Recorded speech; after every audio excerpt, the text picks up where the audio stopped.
मेरे इज्जतदार माँ और बहनों, मयूर नौजवान साथियों, मेरे बड़े भाई, मेरे दोस्त हज़रत मौलाना बदरुद्दीन अजमल साहब, सदर AIUDF, वो सदर जमात उलमा आसाम, मोहतरम जनाब अब्दुर्रहमान अजमल साहब, शह नशीन पर तशरीफ फरमा, तमाम जिम्मेदारान कौम और मिलत, मैं सबसे पहले आप तमाम का शुक्रगुजार हूँ कि हज़ारों की तादाद में आज आप यहाँ पर जमा हुए हैं और मुझे यकीन है कि आप तमाम लोगों का यहाँ पर हज़ारों की तादाद में जमा होना इस बात का पैगाम देती है कि इंशाअल्लाह ताला 9 तारीख के दिन इस विधानसभा से बीना कंडी से आप न सिर्फ इस विधानसभा से बल्कि उन तमाम 29 असेंबली के कॉन्स्टिट्यूंसी से जहां से मौलाना बदरुद्दीन अजमल साहब के कैंडिडेट इंतखाबात में हिस्सा ले रहे हैं, इंशाअल्लाह ताला वहां पर भारी अक्सरियत से तमाम 29 उम्मीदवार कामयाब होंगे। मेरे अजीज दोस्तों और बुजुर्गों, मैं आसाम के लिए नया नहीं हूँ। 2012 में जब BTDA के इलाके में वहशतनाक और हौलनाक वाक़यात हुए थे, उस वक्त मैं यहाँ पर आया था और हैदराबाद से मैं अपने साथ 10-12 डॉक्टर्स की टीम को लेकर आया था और करीब 8 से 10 दिन मैं और हमारे डॉक्टर्स, जिसकी क़ियादत हमारे मरहूम समदी डॉक्टर नज़र अली खां कर रहे थे, और रमज़ान का मुबारक महीना था, हमको आपकी खिदमत करने का मौका मिला। बहुत से रिलीफ कैंप को जाकर वहाँ पर उनकी मदद करने का अल्लाह ने मौका था फरमाया था, और मैं उस वक्त देख लिया था कि किस तरीके से मौलाना बदरुद्दीन अजमल साहब, उनकी पार्टी, उनके तमाम दोस्त अहबाब की जिम्मेदारी से काम कर रहे थे। अब मैं यहाँ पर दोबारा आसाम को आया हूँ और मेरे आने का मकसद सिर्फ एक ही है। मैं अपनी ज़ात के लिए नहीं आया हूँ, ना ही मैं यहाँ पर अपनी पार्टी के उम्मीदवारों के वोट मांगने के लिए आया हूँ। मैं यहाँ पर अगर आया हूँ तो सिर्फ इसीलिए आया हूँ कि मेरा मानना ये है कि भारत में ख़ास तौर से मुस्लिम अक़लियत, दलित और आदिवासियों को अगर उनको उनका हक मिलना है और अगर वो इंसाफ चाहते हैं, वो अगर ज़िल्लत और रुसवाई से बचना चाहते हैं, तो उनको अपनी एक सियासी लीडरशिप को मजबूत बनाना पड़ेगा।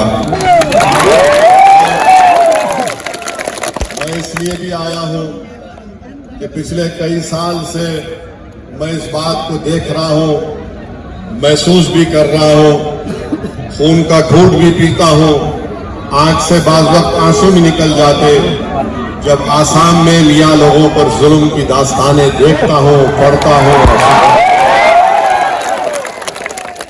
और तीसरी बात यह है कि मैंने हमारे बड़े भाई मौलाना बदरुद्दीन अजमल साहब का बयान सुना कि उन्होंने कहा कि असद भाई आप आओ, आकर यहाँ पर हमारी मदद करो आप। तो मेरे भाई, ईमान का तकाजा ये होता है कि अगर किसी के जिस्म के किसी हिस्से में दर्द होता है, हमारा ईमान उसी वक्त मुकम्मल होता है जब हम आपके दर्द को, आसाम के मियाँ लोगों की दर्द को हम हैदराबाद में बैठकर अगर महसूस करेंगे तभी। चौथी बात यह है कि बड़ी मुसीबतों से, मुश्किलात से, ईसार और कुर्बानियों से आपने यहाँ पर अपने एक सियासी लीडरशिप को पैदा किया है। अभी मौलाना बदरुद्दीन अजमल साहब अपने मुख्तसर से खिताब में फरमा रहे थे कि हज़रत मौलाना असद मदनी साहब रहमतुल्लाह अलैह की ऐन ख्वाहिश के मुताबिक उनके हुक्म पर इस पार्टी की तश्कील दी गई थी, तो मुझे रोकने की बहुत सी कोशिशें की गई। बहुत से लोग कांग्रेस के भी थे जो मुझसे कह रहे थे कि ओवैसी साहब मत जाओ, आपको जाने की जरूरत नहीं है, फुला ऐसा है। बहरहाल अपने किस्से कहानियां सुना रहे थे। बास कह रहे थे कि आप इलेक्शन के बाद जाओ। मैं ईमानदारी से आपसे कह रहा हूं कि मैंने मदीने शरीफ में रमजान के महीने में नमाज इस्तिखारा किया और मैंने कहा अल्लाह, मैं नमाज अदा कर रहा हूं इस वास्ते के क्या मैं आसाम में जाऊं, और अगर जाऊं तो अजमल साहब की मदद करूं या नहीं जाऊं। अल्हम्दुलिल्लाह अल्लाह सुब्हानहू व तआला ने मुझे मौका दिया आपके दरमियान में आने का, और मेरी अल्लाह से दुआ है कि अल्लाह सुब्हानहू व तआला आप तमाम पर अपनी रहमतों को, अपने फजल को नाजिल करे, और अल्लाह सुब्हानहू व तआला आसाम के मुसलमानों की मुसीबतों का खात्मा कर दे, और जो लोग जुल्म कर रहे हैं अल्लाह उनको जुल्म से रोक दे, अल्लाह उनको हिदायत दे। अगर वो जुल्म करते रहेंगे तो फिर अल्लाह उनको देख लेगा इंशाअल्लाह ताला। और कांग्रेस के लोगों से बोल रहा हूं, आप कितना भी कोशिश कर लो, अल्लाह जब तक असदुद्दीन ओवैसी को जिंदा रखेगा, मुस्लिम पॉलिटिकल लीडरशिप को बनाना है, मजबूत रखना है, जिंदा रखना है। मैं हाजिर था, इंशाअल्लाह ताला। मैं कोई बड़ा काम नहीं कर रहा हूं। मैं मेरे भाई, बड़े भाई मौलाना अजमल साहब को देखता हूं तो मैं मेरी जबान से बेसाख्ता दुआ के कलमात निकल जाते हैं कि अल्लाह इनको सलामत रखे, अल्लाह इनको सेहत दे, और ये आपकी और सही तरीके से, बेलौस तरीके से खिदमत करते रहे। हम तमाम खादिम हैं आपके, हम तमाम आपके गुलाम हैं, हम तमाम आपके नौकर हैं। आपकी वजह से हम यहाँ पर खड़े हैं। इसमें अल्लाह का करम है, सदका है नबी करीम सल्लल्लाहु अलैहि वसल्लम का, अहले दिल की दुआएं हैं। असदुद्दीन ओवैसी कोई बड़ा आदमी नहीं है, असदुद्दीन ओवैसी आपकी तरह आम आदमी है। अल्लाह ने हमको मौका दिया है और हम आपकी खिदमत करने को आए हैं। जब मैं यहाँ पर आया हूँ तो आपसे एक दरख्वास्त करने आया हूँ, बल्कि मैं पूरे भारत के अक़लियतों की तरफ से, जो इंसाफ पसंद है उनकी तरफ से, अपनी तरफ से आप तमाम से भीख मांगने को आया हूँ कि मेरे भाई इस बार पूरे बदरुद्दीन अजमल साहब के कैंडिडेट्स को कामयाब कर दो। याद रखो, पूरा भारत आपकी तरफ निगाहें उठाकर देख रहा है, आपकी तरफ देख रहे हैं। महाराष्ट्र, मालेगांव, मुंबई के लोग, औरंगाबाद के लोग आपकी तरफ देख रहे हैं। उत्तर प्रदेश के लोग, बिहार के लोग आपकी तरफ देख रहे हैं, और ये देख रहे हैं और ये आपसे कह रहे हैं कि अब की बार तुम इंतशार का शिकार मत होना। अब की बार तुम न मोदी से, न हेमंत बिस्वा शर्मा से डर कर तुमसे कह रहे हैं कि असदुद्दीन ओवैसी जाओ, जाकर आसाम के उन गयूर लोगों को बोल दो कि जिनके घरों से बेघर कर दिया गया, अगर हम तुम्हारे साथ खड़े नहीं हैं मगर हम रातों में उठकर तुम्हारे लिए दुआ कर रहे हैं। मुझसे असदुद्दीन ओवैसी जाओ, जाके आसाम के अपने मियाँ लोगों से कह दो कि कांग्रेस की मक्कार साजिश का शिकार मत हो। जो मेहनत से आपने अपनी लीडरशिप को तैयार किया है उसको मजबूत करो, उसको मुस्तहकम करो, उसको कामयाब करो। याद रखो, एक दिन मैं और बदरुद्दीन अजमल साहब इस जमीन की ग़िज़ा बन जाएंगे। मगर जब हम जाएंगे इस दुनिया से तो कोई ये नहीं कहना कि काश कोई आकर हमको हिलाकर बता देता, कोई हमको जगा देता, कोई हमको हिम्मत दिला देता कि ये वक्त उठने का है, ये वक्त उठने का है, ये वक्त बैठने का नहीं है, ये वक्त लड़ने का है, अपने हक को मनवाने का है। तुम याद रखो, तुम उस रसूल रहमत की उम्मत हो, तुम उनकी उम्मत हो, तुम किसी से नहीं डरते सिवाय अल्लाह के।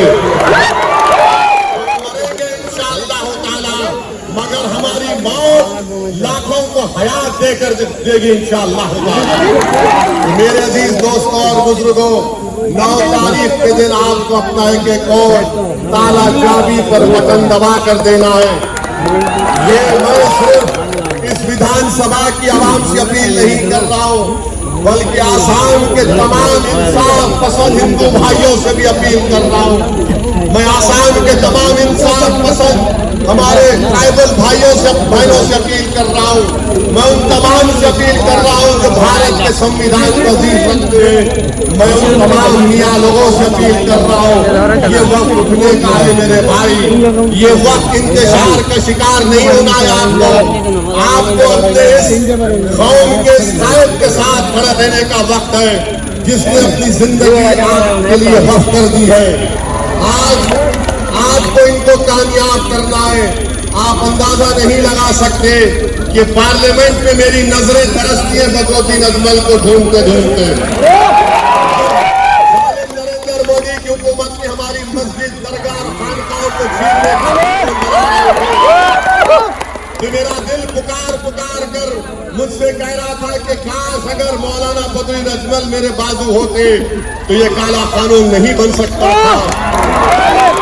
मैं आपको जज्बात में लाने के लिए नहीं कह रहा हूं, अल्लाह जानता है। मैं पार्लियामेंट में बैठे बैठे ये महसूस कर रहा था कि काश आसाम के मुसलमान अजमल साहब को कामयाब कर देते, बिहार के लोग हमारे अख्तरुल ईमान को और महाराष्ट्र के लोग मेरे छोटे भाई सैयद इम्तियाज जलील को कामयाब कर देते तो हम कानून को रोक सकते थे। मगर खैर अल्लाह के फैसले अल्लाह जानता है। अब आपको ये दिखाना है कि आप अपना एक और ताला चाबी पर लगाएंगे। 51 बरस 200 दिन कांग्रेस को सत्ता मिली आसाम में, क्या मिला मियाँ लोगों को? मियाँ लोगों को मिला डिटेंशन मिला, मियाँ लोगों को फॉरेनर्स ट्रिब्यूनल मिला, मियाँ लोगों को वो तमाम पीटीडीए के वो तमाम मामला मिले जिसमें हम बेघर हो गए। 51 बरस में वही कानून लैंड ग्रैबिंग का बनाया गया था। कौन था मंत्री? रकीबुल मंत्री थे।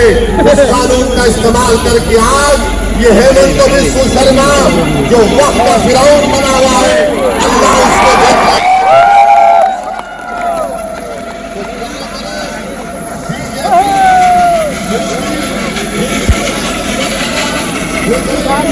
कभी नहीं चाहते कि तुम्हारी एक आजाद सियासी लीडरशिप पैदा हो जाए। आपको याद दिला रहा हूँ, बरसों पहले एक सियासी पार्टी बनी थी, कांग्रेस ने उसको खत्म कर दिया। मुझे बदनाम करते हैं, ये बी टीम है, ये फलां टीम है। सुनो कांग्रेस के दलालों, जितनी गाली दे सकते मुझे दे दो। मैं तुम्हारी गालियों से, झूठ से मुतासिर होकर घर में बैठने वाले का नाम असदुद्दीन है। तुम जितना बोलोगे हम उतनी ज्यादा मेहनत करेंगे।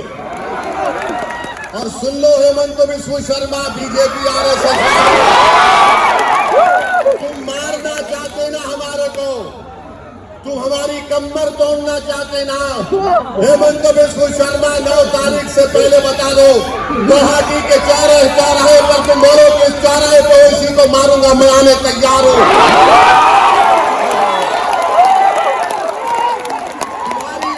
तुम्हारी ये धमकी हमको डरा नहीं पाएगी।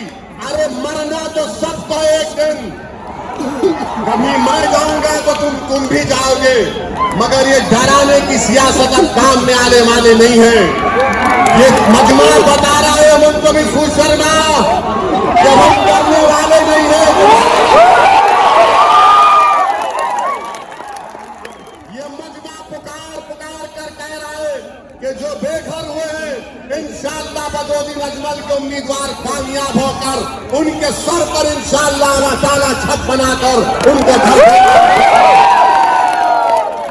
ये मजमा पुकार पुकार कर कांग्रेस से कह रहा है, ये मजमा पुकार पुकार कर कांग्रेस से कह रहा है कि अब 51 बरस के बाद तुम्हारी मक्कारी का शिकार नहीं होने वाले अब हम अपने मुकद्दर के फैसले करेंगे।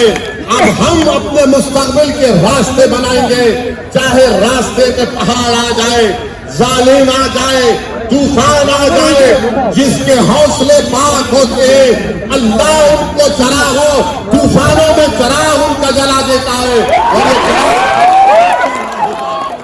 तो मेरे अजीज दोस्तों और बुजुर्गों, मेरी आपसे एक ही गुजारिश है कि एक एक वोट को इस्तेमाल करो। डरने और घबराने की जरूरत नहीं है। ये कांग्रेस जो आसाम की कांग्रेस है और ये बीजेपी जितने लोग गए ये सब कांग्रेस से गए, ये सब कांग्रेस से गए। यहां से ग्रेजुएशन किए, वहां पर जाकर मास्टर्स की डिग्री लिए। मेरी आपसे गुजारिश है कि मुत्तहदा तौर पर अपने एक वोट का इस्तेमाल करिए। अल्लाह मेरी आवाज को उन तमाम इलाकों में अपने फजल और करम से पहुंचा दे। जो कोई भी AIDF का उम्मीदवार है उस